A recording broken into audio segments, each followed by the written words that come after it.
everybody and welcome to the flute practice. Today we are going to be looking at how to put the flute together.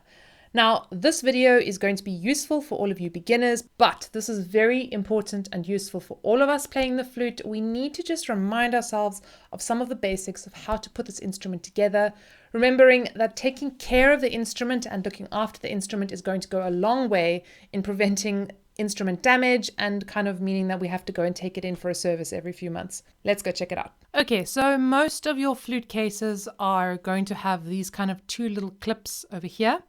And these clips you are going to really open mostly by just pulling them both outwards. Now, before we open this up, I want us to just be careful that we really open it up the right way. So some flute cases, they kind of have like a little logo here in the front.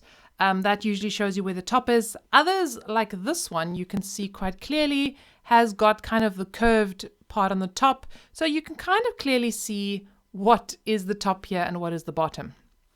So I've got here, I'm pretty sure about that it's the right way up. And I'm just going to flip these switches open and open him up. Ta-da! There you have it, folks. Our flute. Now, the parts we've got here, the head joint, we've got the foot joint here, and we have the body of the flute over here. So you probably have used this head joint, you've taken it out, you've worked with it quite a bit already, you are now ready to put this whole thing together. Just a moment, we really want to be careful when we're grabbing this head joint and taking it out that we're never grabbing it around the lip plate over here. This is a very sensitive part of the flute. It's where a huge part of your sound is coming from, the evenness of this. So we really want to be gentle with this. And it's soldered onto this tube quite delicately in there. And it can actually fall off if you are too rough with it or are pulling around here. So meet your best friend, which is the neck of the flute right over here.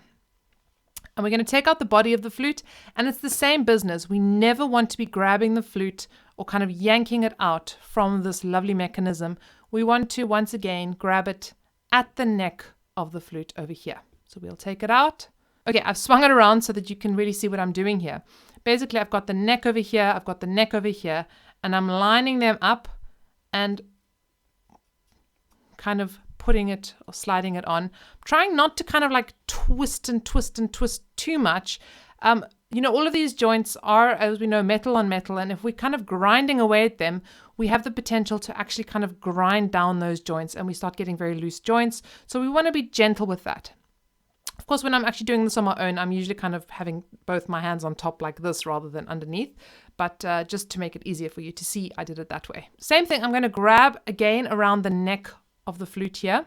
Now, I'm not grabbing at the top part just on the head joint. I'm really grabbing on the body, sort of between the head joint and the body, so that I'm really making sure I've got the flute nice and secure.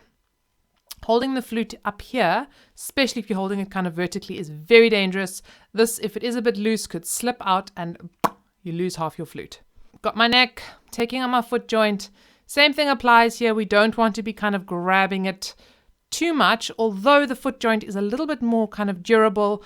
You can kind of press down on these keys and it'll be relatively stable. So we can take it, or we can just hold it right at the end over here. That's what I sometimes do. If you need a bit more grip, you can kind of hold on one of those keys. And we're going to line it up, making sure that it's absolutely straight. If we're putting it on skew in any way, it is not going to go on easily. So we really want to line it up, get it into the right position, and in we go. Okay, let's talk about alignment of this instrument. So the flute over here, we want to line up the kind of tone hole with these first keys.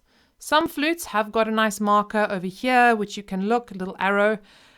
To be honest with you, I kind of get into a habit of actually putting a little mark on my flute, so you can kind of see the rest of it there, of nail polish actually, just a dot of nail polish on either side of the head joint, just to mark your position. And if you kind of stare down the flute like that, you can kind of see them lining up more or less. Great, the foot joint, you will note we are not putting the foot joint on kind of lining up the bars like that. We are not doing that. And we are also not lining up the keys.